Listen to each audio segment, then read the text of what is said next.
Hi friends, അസ്സലാമു അലൈക്കും.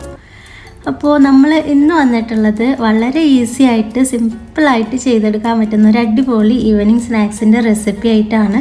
വളരെ സിമ്പിളാണ്, അതുപോലെ തന്നെ കഴിക്കാൻ നല്ല ടേസ്റ്റാണ് കേട്ടോ. നല്ല ക്രിസ്പിയും അതുപോലെ നല്ല സോഫ്റ്റും ടേസ്റ്റി ആയിട്ടുള്ള ഈ ഒരു ഈവനിങ് സ്നാക്സ് നമ്മൾ തയ്യാറാക്കിയിട്ടുള്ളത് ബ്രെഡ് കൊണ്ടാണ്. അപ്പോൾ ഞാനിവിടെ ഒരു 5 സ്ലൈസ് ബ്രെഡ് എടുത്തിട്ടുണ്ട്. അപ്പോൾ ഇതുപോലെ ഒന്ന് പൊടിച്ചിട്ട് കൊടുക്കുക. നമ്മൾ ബ്രെഡ് നന്നായിട്ടൊന്ന് പൊടിച്ചെടുത്തിട്ടാണ് കേട്ടോ നമ്മൾ ചെയ്യുന്നത്. അപ്പോൾ ഒരു 5 സ്ലൈസ് എടുത്തിട്ടുണ്ട്. 2 വലിയ ഉള്ളി നൈസായിട്ട് കട്ട് ചെയ്തെടുക്കണം. 2 പച്ചമുളക് എടുത്തിട്ടുണ്ട്, അതുപോലെ ചെറുതായി ചോപ്പ് ചെയ്തിട്ട്. പിന്നെ കുറച്ച് കറിവേപ്പില എടുത്തിട്ടുണ്ട്. പിന്നെ നമ്മൾ ഇപ്പോൾ ചേർത്ത് കൊടുക്കുന്നത് കായമാണ്. അപ്പോൾ പെരുങ്കായത്തിൻ്റെ പൗഡർ 1/2 ടീസ്പൂൺ ചേർത്തിട്ടുണ്ട്. മുളക് പൊടി നമ്മൾ ചേർത്ത് കൊടുക്കുന്നുണ്ട്. അത് നമ്മളുടെ എരിവിനനുസരിച്ച് ചേർത്ത് കൊടുക്കാം. ഞാനിവിടെ ഒരു 3/4 ടീസ്പൂണ് മുളക് പൊടി ചേർത്തിട്ടുണ്ട്. കാശ്മീരി ചില്ലി ആയതുകൊണ്ടാണ് കേട്ടോ 3/4 ടീസ്പൂൺ ചേർത്തത്. നോർമൽ ആണെങ്കിൽ ഒരു 1/2 ടീസ്പൂൺ ചേർത്താൽ മതിയാവും. ഇനി നമ്മൾ ഇതിലേക്ക് ചേർത്ത് കൊടുക്കുന്നത് കടലപ്പൊടിയാണ്. ഞാനിവിടെ ഒരു 4 ടേബിൾ സ്പൂൺ കടലപ്പൊടിയും കൂടെ ചേർത്ത് കൊടുക്കുന്നുണ്ട്. പിന്നെ ആവശ്യത്തിനുള്ള ഉപ്പും കൂടെ ചേർത്ത് കൊടുക്കാം.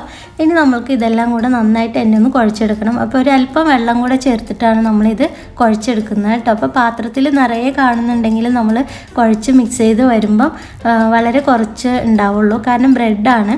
അപ്പോൾ നല്ലതുപോലെ കൈവച്ച് തന്നെ നന്നായിട്ട് തിരുമ്മി കുഴച്ചെടുക്കണം. അപ്പോഴാണ് ആ ഉള്ളിയുടെയൊക്കെ ടേസ്റ്റ് നന്നായിട്ട് നല്ലതുപോലെ എന്താ പറയുക, നല്ല സെറ്റായിട്ട് വരുള്ളൂ. നല്ലൊരു ടേസ്റ്റാണ്. അപ്പോൾ ഇതുപോലെ കുഴച്ചെടുക്കുക. അപ്പോൾ ഇതുപോലെ കുഴച്ചെടുത്ത് നമ്മൾ നുള്ളി ഇട്ടിട്ടാണ് പൊരിച്ചെടുക്കുന്നത്. അപ്പോൾ ഇതുപോലെ പിച്ചെടുക്കാൻ പാകത്തിനാണ് നമ്മളിത് കുഴച്ചെടുക്കുന്നത് കേട്ടോ. അപ്പോൾ ഇനി നമുക്കിത് ചൂടായ എണ്ണയിലേക്ക് ഇട്ട് വറുത്ത് കോരി എടുക്കുകയാണ് അടുത്ത പണി. അതിന് വേണ്ടിയിട്ട് നമ്മളിവിടെ കുറച്ച് ഓയിൽ ചൂടാവാനായിട്ട് വെച്ചിട്ടുണ്ട്. ഓയിൽ നല്ലതുപോലെ ചൂടായി വന്നിട്ടുണ്ട്.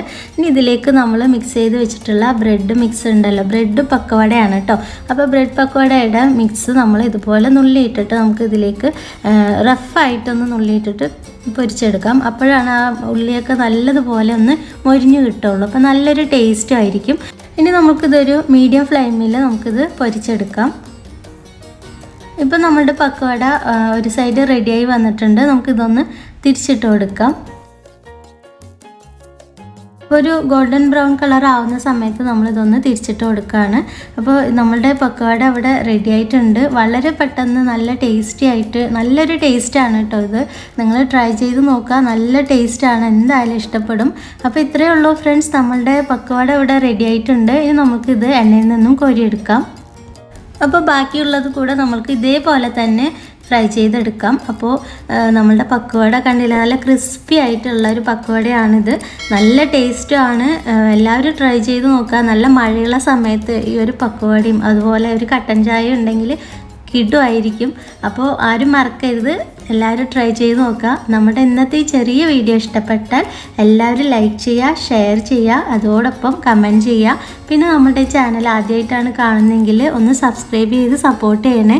അങ്ങനെ സബ്സ്ക്രൈബ് ചെയ്യുമ്പോൾ ബെല്ലൈക്കൺ ഓൾ സെലക്ട് ചെയ്യാൻ മറക്കരുത് കേട്ടോ. അപ്പോൾ എല്ലാവരും നല്ല ഹെൽത്തി ആയിട്ടും ഹാപ്പി ആയിട്ട് ഇരിക്കുക. നമുക്ക് നല്ലൊരു വീഡിയോ ആയിട്ട് വീണ്ടും വരാം. താങ്ക്